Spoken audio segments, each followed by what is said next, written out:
All right, story time about the time I saw an extraterrestrial. And I've been sitting on this story for over a year because I haven't wanted to sound crazy. But now I'm just ready to let the cat out of the bag. Here we go. So in April of 2022, I went to San Diego, California for a Dr. Joe Dispenza advanced week-long meditation retreat. And at this retreat, there was about 1,000 other people.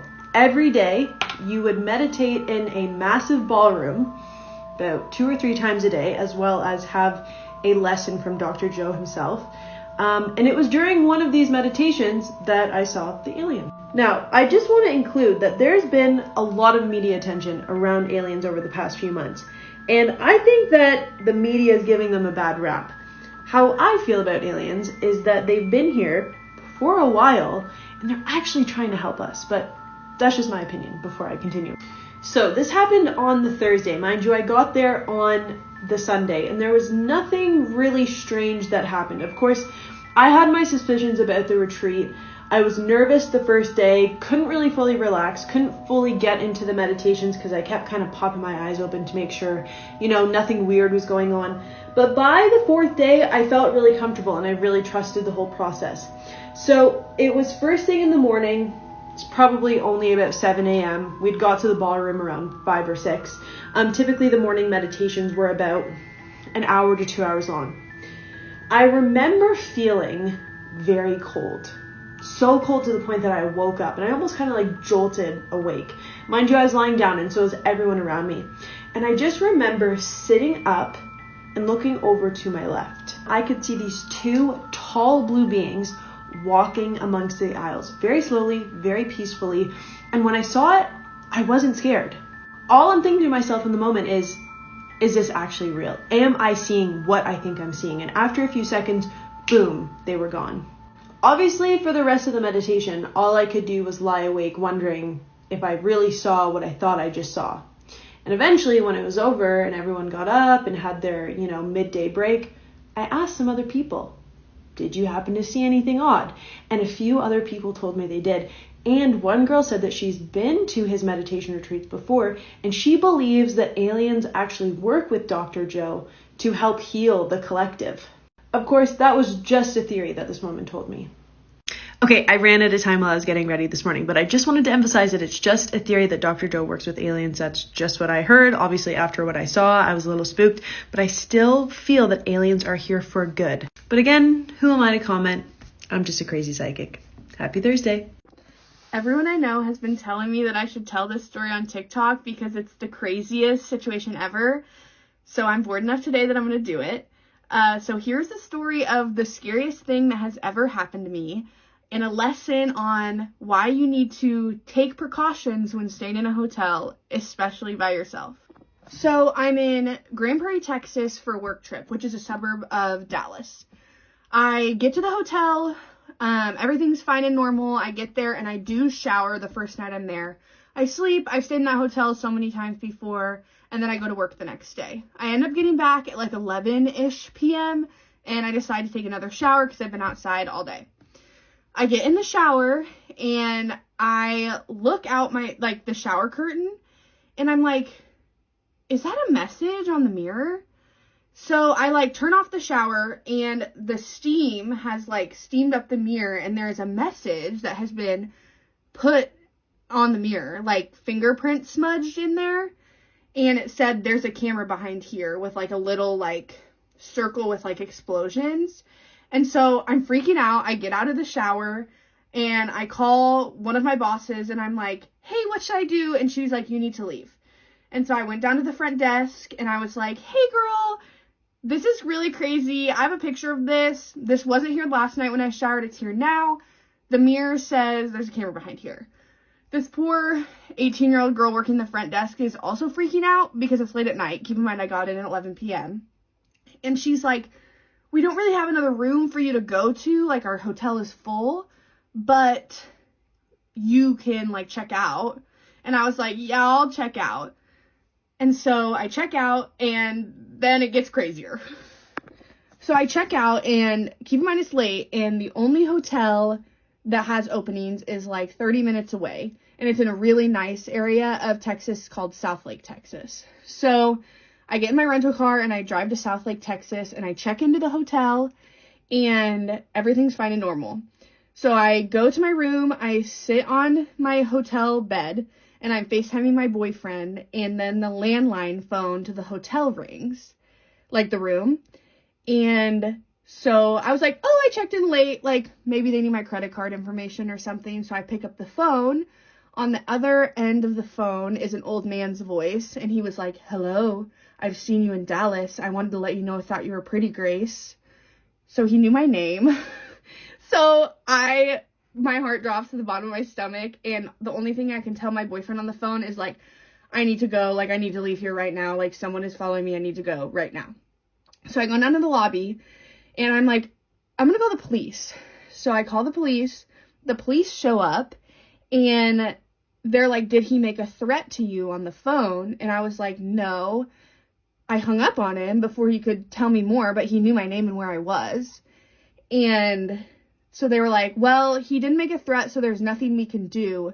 We can ask the hotel to turn over their phone records, but they don't have to. The hotel front desk man was like, we won't show you the phone records, but we'll tell you them. Her room has received no phone calls tonight. And I'm like freaking out, crying. I'm like, obviously that's not true. Like, that's not true. That's not true. And the police were like, there's nothing we can do. They checked all my stuff for trackers. There was no trackers on anything. I ended up, one of my bosses that same one I called, lived in Texas, so I went to stay at her apartment. But, literally what? So stay safe out there. Don't be going to hotels unless you absolutely have to. Okay, I'm coming at you live from my lunch break at work to give you all the updates and to show you the picture of the mirror.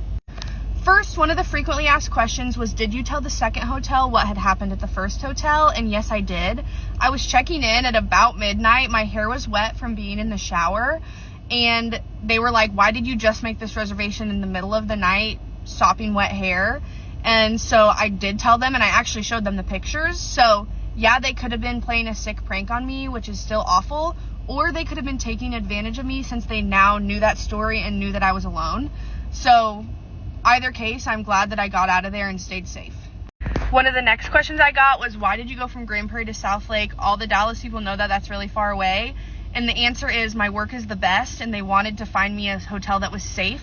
And so they thought that Southlake was a really safe area. And it was so late, so it was one of the only hotels available. So that's why I ended up staying in Southlake. The next point I want to bring up is that when I showered the first night at the first hotel, this message was not on the mirror. When I showered the second night, it had shown up, which makes me think that maybe someone had been in my room when I was at work that day because I didn't get housekeeping that day. That's why I was so freaked out, is because it wasn't there the night before. Okay, so now for photos of the mirror. I'm going to show a few because I was trying to get pictures fast so I could get out of there. This one you can kind of see the explosion with the lines coming out and see part of the text. This one I think you can see the text one of the best. You can see camera, the C-A-M-E, and then you can see the B-E-H. And then again, that explosion to the side, it says there's a camera behind here. Okay, and then I zoomed in a little bit so you can see camera behind. And then here is written kind of where my face is. Let me move my face. And again, here's another picture of kind of the whole mirror and everything that I saw while I was freaking out. So yeah, let me know if you have any more questions. I'd be happy to answer any more questions about the situation. Again, I'm glad I'm safe. This was a little bit ago, so I'm safe and I'm home now. But yeah, stay safe out there. Take precautions when staying in hotels, and make sure they have a ton of hotel safety tools online, things you can check for cameras, alarms you can set that I now have. So I definitely recommend getting those and staying safe. Tell me a ghost story that sounds completely unbelievable but is entirely true. Okay, so I actually have two ghost stories that are taking place like 15 years apart, but they're actually intertwined in a weird way. So I'll describe this. So the first and the more recent one was in 2012 and 13.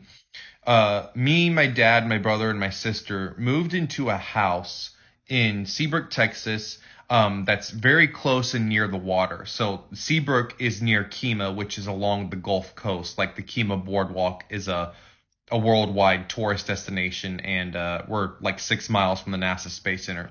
Anyway, So to sum it up shortly, we're actually starting to see the ghost of a conquistador in the house. And you wouldn't see like a full body apparition. What I personally would see, and I'm kind of showing you the corner of my room up there, is you would see his head come through the corner of the ceiling. And it was like this horrific color of like a weird glowing orange. It was bizarre. And it didn't appear like it wasn't like an everyday thing. It was very periodically, maybe once a month, every few weeks, you would see his head appear. Well, and he definitely was a conquistador. He had the helmet, he had like the beard and like the, curly whatever mustache thing. And he just would like look down and just look very angry at you. And there was this one time where my sister actually took a picture of me with her camera. She was like in 8th grade and got a brand new camera, and my head completely vanished in the picture. And my dog Panda, rest in peace Panda, he was a Shih Tzu. You knew the head was going to appear in my room, because that's usually where it would appear, because he would start to growl at the corner of the ceiling when it would happen. It wasn't like super terrible or crazy or weird. It was bizarre. And there was this one time where me and my sister, my parents are divorced. Me and my sister were telling our mom about it. And she was sitting down in the living room, and where the couch was, the living room, so the kitchen was like this, and there was an L-shaped wall, and the living room was right here, and it was all open. It's like a big open L, basically. She's sitting at the corner of the couch right there, and right as we tell her about that, you start to hear a man inside the house whispering in Spanish. But it didn't sound like the Spanish that we're used to in Texas, like Mexican Spanish. It sounded like old world Spanish. And it was very bizarre. It was weird. And like his voice almost like echoed too. It whispered and it echoed like it was carrying on. Like it was echoing in a canyon. It was crazy. So that didn't make sense to us, right? We didn't tell any friends really about it. My sister's friend came over one time and got trapped inside my bedroom. That freaked her out. The doors closed. There was nobody there. It was just her and my sister at the house, and the doors shut closed, and she couldn't get out. She was like freaking out. But so here's the thing. This is the crazy part. So I found out through research that the conquistadors shipwrecked all the way from here, the Seabrook Kima area, to Galveston, Texas. And that's about 45 miles down. There was a fleet of them that came here in the 1500s, a fleet of 300 men, and only about 9 or 10 made it back alive to Spain, like almost a decade later. Most of them, from what I understand from the history that I read, most of them either died, they stayed with some of the Native American women and had children, or they were cannibalized by I think it's called Karankawa Indians. They're extinct. They're no longer around. They went extinct, I think, in the 1800s. So years later, when I discovered that, like 10 years later, a year or two ago when I discovered that, it made so much sense. I was like, oh my God, they shipwrecked all the way from Seabrook to Galveston 500 years ago. I was like, I bet you anything there was a body of one of them underneath that house or near it somewhere on the property, probably deep in the ground, but there was a body there, or what's left of a body. So anyway, let me tell you the crazy thing, because I mentioned the Karankawa Indians. So in the early 90s, late 90s, like the year 2000, we lived in this house in the same city in Seabrook, which was about 3 miles away from the house where I just talked about the Conquistador ghost. When me and my older brother Sam were little, I was about 4 and 6. I was 4, he was 6. And then, we lived there for a couple of years. So, 5 and 7, you get the point, the 2-year difference. We used to see the ghost of a Native American in the closet, and we would call him the white man because, he was like as white as a fluorescent light bulb. Not so much white in terms of ethnicity. Like, we just called him the white man, and we were terrified of him. Well, I remember this one time. I was about 4 years old or 5, and I fell out of the bunk bed. I was on the bottom bunk, and I looked underneath the bed, and this is late at night, waking up in the middle of the night, and I see the face of a Native American man, but like where his eyes are, the eye socket, it's all completely black, and it's like it's black right here too. So it's like all black, and then it's just black going down. But even though there was no eyes or anything, I could tell he was just looking at me, and it was just his head. And it's like the floor underneath the bed was like a black void that went on forever, like it went down. And his face was like glowing a weird color. And I just remember screaming bloody murder when that happened. And my dad came into the bedroom. He took me into the master bedroom to sleep with my mom in the bed, and then he slept in the bunk bed. Well, I asked my dad about that like 18 years later, and he said he remembered that night. He said he was scared. He said he just remembered keeping his eyes closed, but he could hear and feel that there was actually someone or something walking around the room. And he said he just kept his eyes closed the whole night and didn't open them or anything. Well, how does that tie in with the Conquistador story? I find out years later that in Seabrook, Texas, there's a trail called Independence Trail, which is along Highway 146, and a bunch of Karankawa Indians were massacred along that trail in the 1800s. So, right, who expects to live anywhere in the United States and to have the ghost of a conquistador haunting your house? And then Native American ghosts, which ironically is kind of connected to the conquistador ghosts because they shipwrecked and some were cannibalized by them and others married and had women and all that stuff. But yeah, that's my crazy ghost story. Okay, I'm sorry. Work has been crazy. I will tell you guys my scary ghost story now. I tried to record this. It got way too long, so I'm gonna try. Okay, I grew up in Washington. My other set of parents, my father and stepmom, live outside of Las Vegas, Nevada. So I would go stay with them like once or twice a year, let's say. This particular time, they had just moved to a new house, and I was very excited because their last house was a dark place. Scary. I have stories about that house that I will not share here, but let's just say that I was super relieved that they were not there anymore. I was excited. So picture it, summer, 17, I'm going to stay with my other family. I'm like, oh, creepy things won't happen anymore. That's great. Little did I know. Okay, quick layout. Bottom floor, all the living area, set of stairs, very small landing, and all the bedrooms are clustered around this landing. On this particular night, everyone goes to bed before me, let's say at like 10.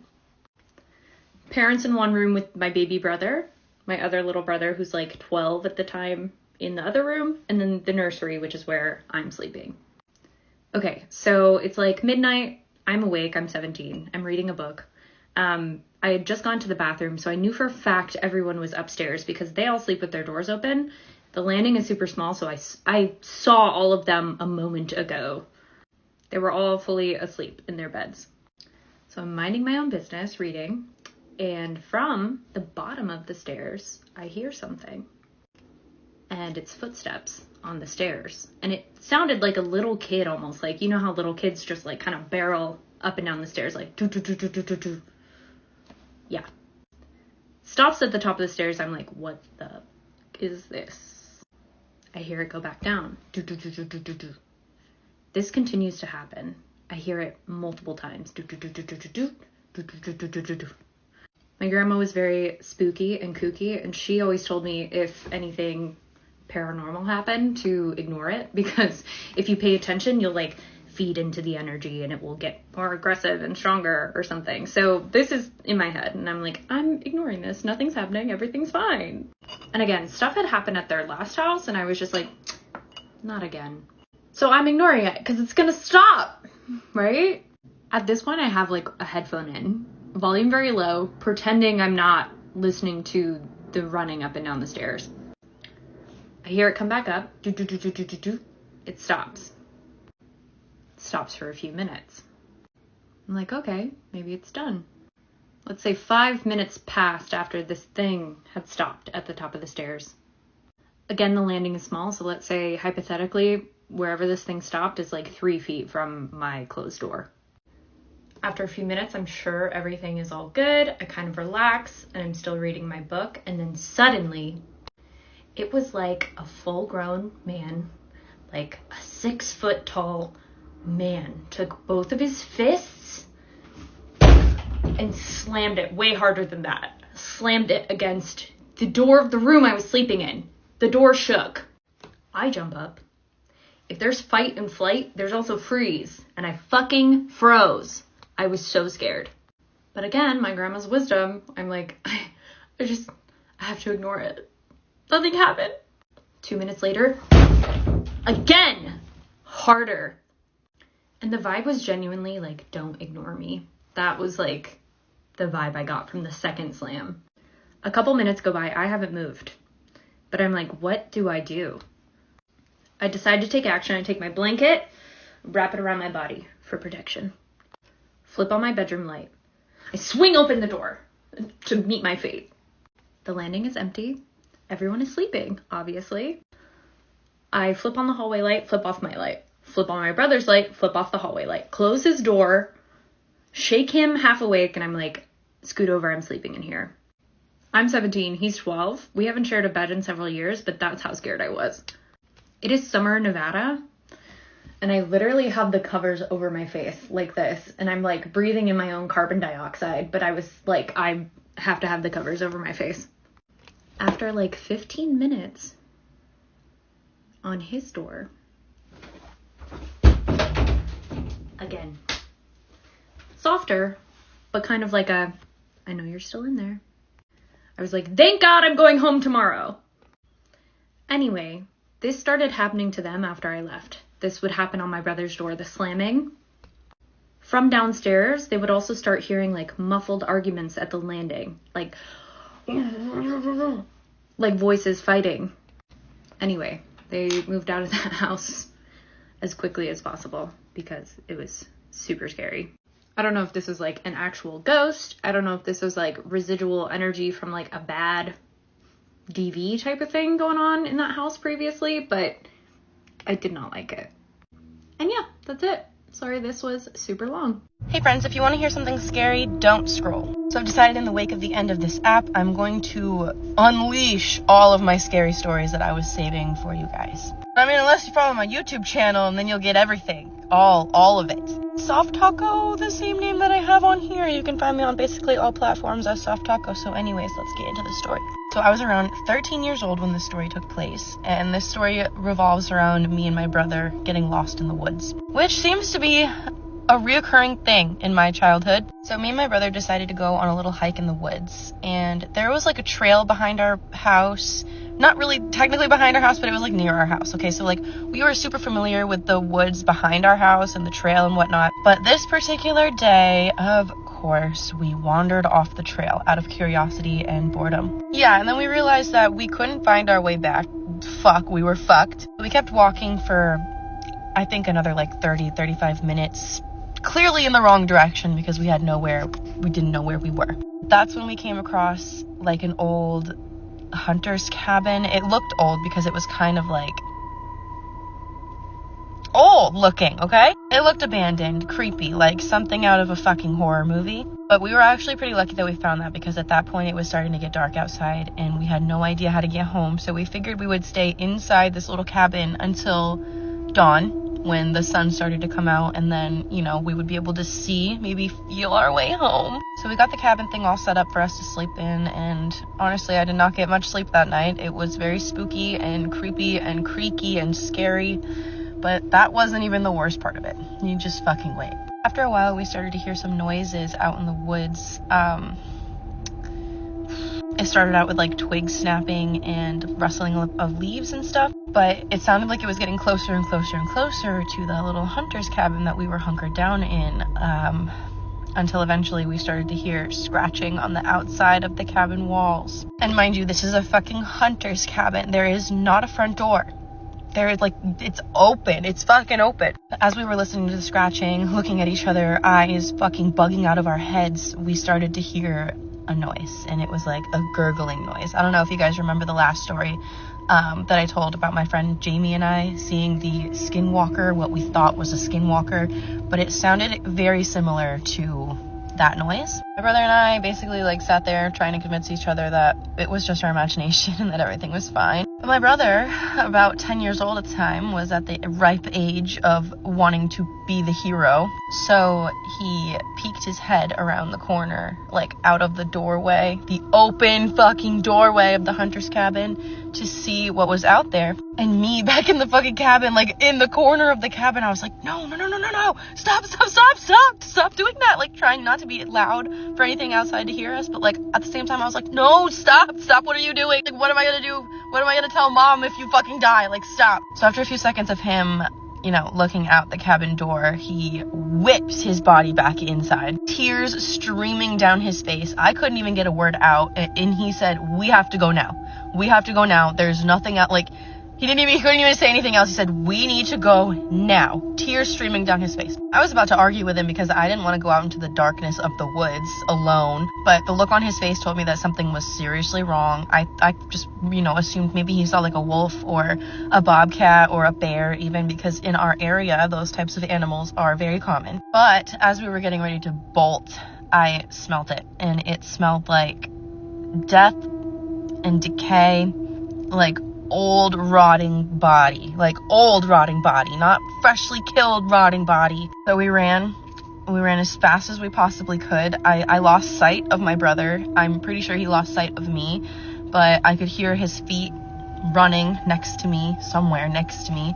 But I could also hear something running behind us. I didn't say anything. I didn't dare look back. I just kept running until it felt like my legs could no longer survive. We did end up getting out of the woods. However, it was nowhere near the spot where we went into the woods. So thankfully we knew our way around the town. So we were able to like walk our way back home, but it took much longer than we initially wanted it to, and it was still dark outside, but at least we were by the road, right? So then once we got to the road, we started catching our breath, and that's when I started begging him to tell me what he saw. The boy looked me dead in the eye and said it was tall. It had the legs of a horse. He said it had long, gangly arms and sharp, pointy fingertips. He said that it had the head of a wolf, but it wasn't. And he said it was looking right at me. Its eyes were piercing into my eyes. To this day, I don't necessarily know what it was because, like I said, I didn't see it. But I've asked him over the years, and he thinks that it could potentially be like a Wendigo or a skinwalker or a djinn, potentially. But he specifically is leaning more towards Wendigo after doing a little bit of his own research since the site. But yeah, needless to say, I guess be careful in the woods because you never know what is out there. I guess it doesn't really help that we kind of lived in an area that was close to the Vermont portion of the Appalachian Trail, so weird things happen on the Appalachian Trail. I keep seeing all these videos of UFO sightings all over the United States, so I think it's the perfect time for me to tell this really weird story that happened to me when I was in 8th grade. I never thought I would ever post this on social media because I'm like embarrassed to tell people, but I think now is a good time. All my close friends already know, so might as well just talk about it. Okay, so I grew up in like North Georgia in the Appalachian Mountains in a town called Jasper, Georgia in Pickens County. And I lived in like a trailer that was on like 4 acres of land, and my neighbors were all pretty far away from me, and my backyard was nothing but woods. Like there was no lights, there was no street lights in my neighborhood, nothing. I think this was 2011 or 2012, but I remember it was fall break. It was probably like October or November.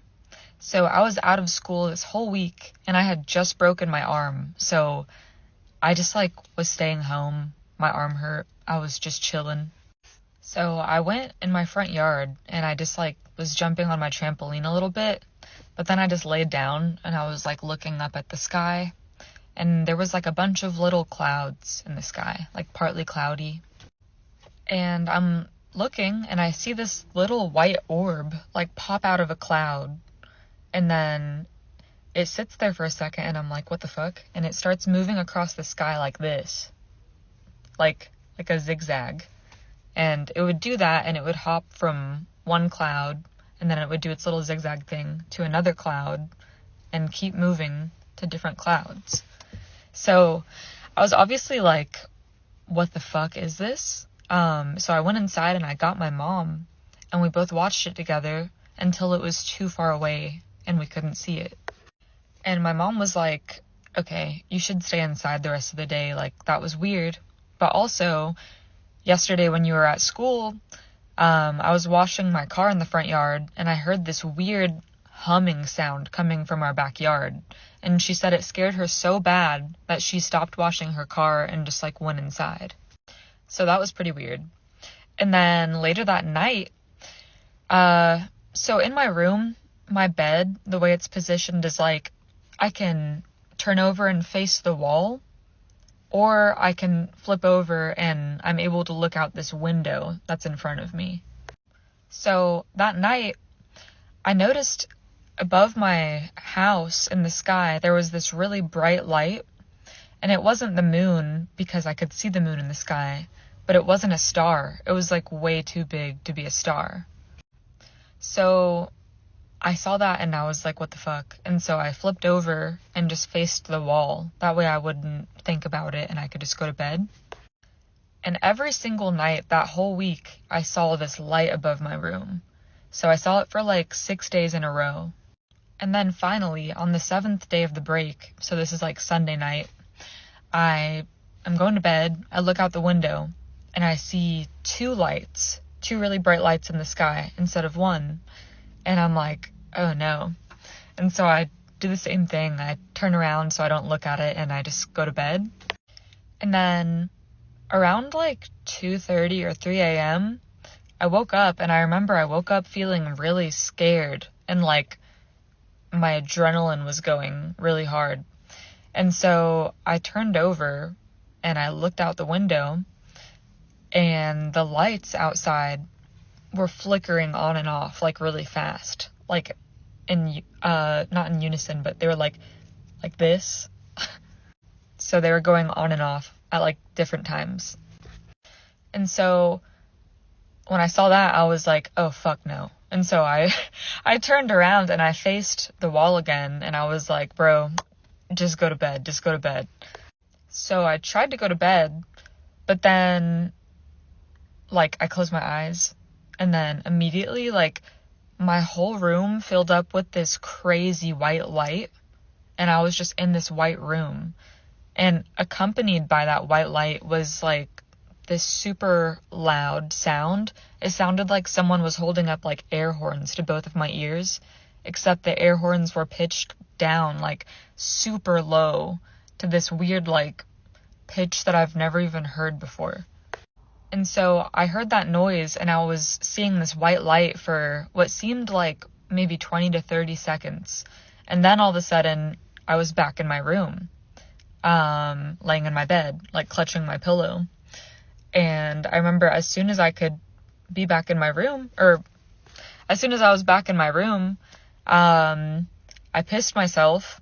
So I pissed my pants, and I was just sitting there like shaking, but I was so scared I couldn't move. And then after that, my room was back to normal, but like a second later, the noise came back. So instead of being like a constant like, wah, it was like, wah, wah, wah, wah, like making a weird noise like that. But there was no white light this time. And so that went on for maybe like 15 seconds. And so after that, I'm just laying in my bed, like fucking terrified. And I'm thinking in my head, like, clearly one of my siblings or my mom heard that. Like, we live in a trailer. Like, there's no way I was the only one who just experienced this. And so I'm like waiting for someone to get up and start like initiating the, like, what the fuck just happened?